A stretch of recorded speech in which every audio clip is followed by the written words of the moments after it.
राजस्थान और मध्य प्रदेश की सीमा के पास एक छोटा सा गांव था। धूलीनगर नाम से लगता था जैसे यहाँ हर वक्त धूल उड़ती रहती होगी, पर असलियत इससे बिल्कुल अलग थी। ये गांव अपनी साफ नीयत, साफ दिल और सीधी सादी जिंदगी के लिए जाना जाता था। गांव के लोग एक दूसरे के दुख सुख में ऐसे जुड़ते थे जैसे कोई परिवार हो। इसी गांव में रहता था आरव, लगभग 26 से 27 साल का। चेहरा साधारण, कपड़े साधारण, लेकिन दिल बिल्कुल सोने जैसा। उसके पिता बचपन में ही चल बसे थे और उसकी माँ लक्ष्मी देवी ने उसका पालन पोषण अपनी मेहनत से किया था। आरव पढ़ा लिखा था, लेकिन शहर जाकर नौकरी करने से बेहतर उसने गांव में ही रहकर कुछ करने का फैसला किया। गांव वाले लोग भी अच्छे खाने, अच्छे व्यवसाय और सही सुविधाओं के हकदार हैं। इसी सोच ने उसकी आने वाली जिंदगी का रास्ता बदल दिया। एक दिन आरव को विचार आया कि गांव में सब्जियों का व्यवसाय शुरू किया जाए।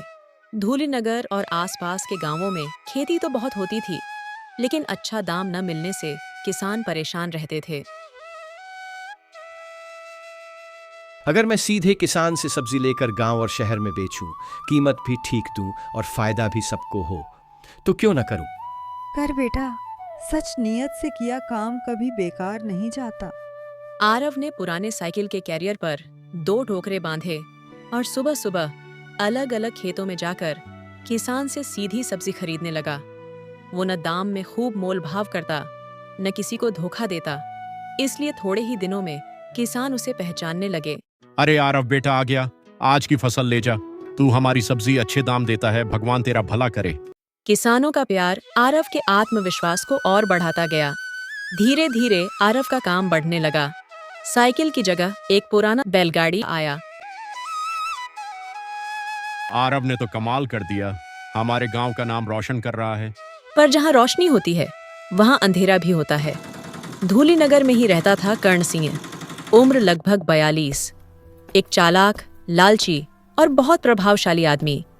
कर्ण की गांव में सब्जी का पुराना व्यापार था। वो किसानों से बहुत कम दाम देकर सब्जी खरीदता और शहर में महंगे दामों में बेचता था। उसका मकसद सिर्फ नफा था। किसान परेशान हो, गांव वाले महंगा खरीदें, उसका कोई फर्क नहीं पड़ता। जब कर्ण ने देखा कि आरव का व्यवसाय तेजी से बढ़ रहा है, लोग उसकी तारीफ कर रहे हैं और कई किसान कर्ण को छोड़कर आरव को सब्जी बेचने लगे हैं, तब कर्ण के दिल में ईर्ष्या और जलन भर गई।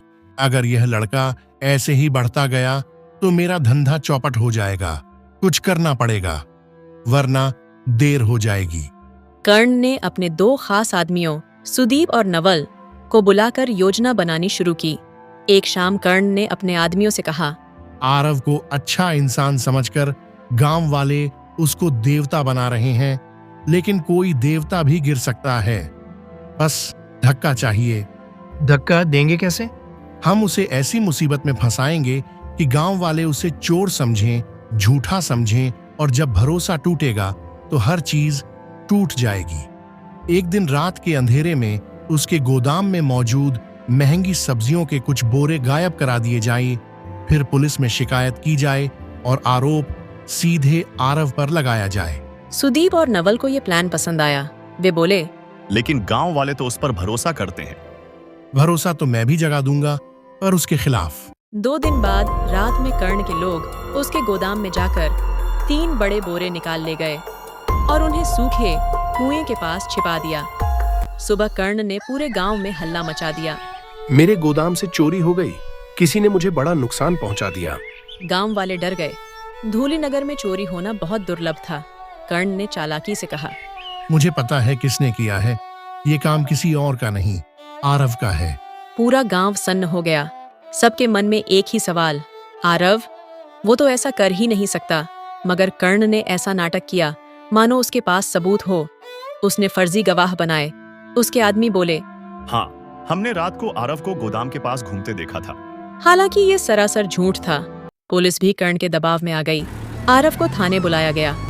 माँ लक्ष्मी देवी डर गईं। बेटा, तू तो ऐसा कुछ कर ही नहीं सकता। मैंने कुछ गलत नहीं किया माँ, सच जरूर सामने आएगा। गांव के कुछ लोग आरव को जानते थे, लेकिन कुछ लोग कर्ण के प्रभाव और डर से उसके खिलाफ होने लगे। किसी ने कहा, क्या पता कमाई ज्यादा देखकर लालच आ गया हो। अगर नहीं किया तो गोदाम के पास क्या कर रहा था? आरव दुखी था, पर टूट नहीं रहा था। गांव के चौराहे पर एक पंचायत हुई। कर्ण ने फिर नाटक करके कहा, मैं गरीबों की मदद करता हूँ और ये लड़का मेरी मेहनत से चल रहे धंधे को खत्म करना चाहता है, इसने ही बोरे चुराए हैं। मैंने किसानों के लिए काम किया है, मैं किसी से कुछ क्यों चोराऊंगा? लेकिन झूठ के शोर में सच की आवाज दब गई। पंचायत ने कहा, जब तक चोरी का सच सामने नहीं आता, आरव कोई भी व्यापार नहीं करेगा। ये आरव के लिए बहुत बड़ा झटका था। उसकी गाड़ी खड़ी हो गई, व्यवसाय रुका, आर्थिक हालत बिगड़ने लगी। लेकिन असली बात अभी बाकी थी। सुदीप और नवल बोरे कुएं के पास छिपाकर भूल चुके थे, पर गांव का एक 12 साल का लड़का मोहन, जो अक्सर गुल्ली डंडा खेलने कुएं के पास जाता था, उसने उन बोरों को देखा। मोहन को शक हुआ कि इतने महंगे बोरे यहाँ क्यों होंगे। उसने एक बोरा खोलकर देखा। अंदर वही सब्जियां थीं जो कर्ण के गोदाम से चोरी हुई बताई गई थीं। मोहन डर गया, पर वह समझ गया कि मामला कुछ गड़बड़ है। उसने तुरंत अपने चाचा व्यास जी को बताया। व्यास जी गांव के सम्मानित आदमी थे, शांत, ईमानदार और न्यायप्रिय। व्यास जी ने सारे बोरे चुपचाप उसी हालत में देखे और बोले, ये चोरी नहीं, साजिश है। किसी को बताना मत, पहले सच को सही समय पर उजागर करना होगा। कर्ण को लगा कि योजना सफल हो रही है। आरव का काम बंद, गांव वाले दूर, पंचायत उसके खिलाफ, पुलिस भी उसके बयान पर यकीन कर रही थी। कर्ण खुश होकर बोला, अब ये लड़का कभी नहीं उठ पाएगा। धूली नगर में एक ही सब्जी का बादशाह है, मैं। वो और योजनाएं बनाने लगा कि कैसे आरव को और बदनाम किया जाए। कर्ण ने अफवाह फैलवाई। आरव नकली तौल का इस्तेमाल करता था, वो किसानों से दाम काटता था। उसका असली चेहरा अब सामने आ गया। लोग जितना सुनते उतना उलझते। किस्मत ने एक सच्चे इंसान को फंसा दिया था, पर समय कभी एक जैसा नहीं रहता। 2 दिन बाद पंचायत के सामने नया मामला उठाने का दिन था। कर्ण चाह रहा था कि पंचायत उस दिन आरव को पूरी तरह गांव से निकाल दे। गांव के चौराहे पर लोग इकट्ठा हो गए। तभी अचानक मोहन और उसके चाचा व्यास जी आगे बढ़े। कर्ण 2 ने घबराकर पूछा, क्या बात है व्यास जी? व्यास जी ने शांत लेकिन मजबूत आवाज में कहा, आज मैं एक बात उजागर करूंगा जो इस गांव और इस लड़के आरव का भविष्य बदल देगी। व्यास जी ने पंचायत को कुएं के पास मिले बोरे दिखाए। सब लोग दंग रह गए। उन्होंने कहा, ये सारे बोरे कर्ण सिंह के गोदाम वाले ही हैं और इन्हें आरव ने नहीं छिपाया, बल्कि छिपाया उन्हें उन्हीं लोगों ने जिन्हें कर्ण ने भेजा था। व्यास जी ने मोहन को आगे किया। मोहन बोला, मैंने खुद सुदीप और नवल को रात में गोदाम के पीछे जाते देखा था। फिर अगले दिन मैंने कुएं के पास बोरे पाए। गांव वाले चौंक गए। क्या? तो ये सब कर्ण की चाल थी? अब सुदीप और नवल के चेहरे का रंग उड़ चुका था। भीड़ के दबाव और पंचायत के सामने वे टूट गए।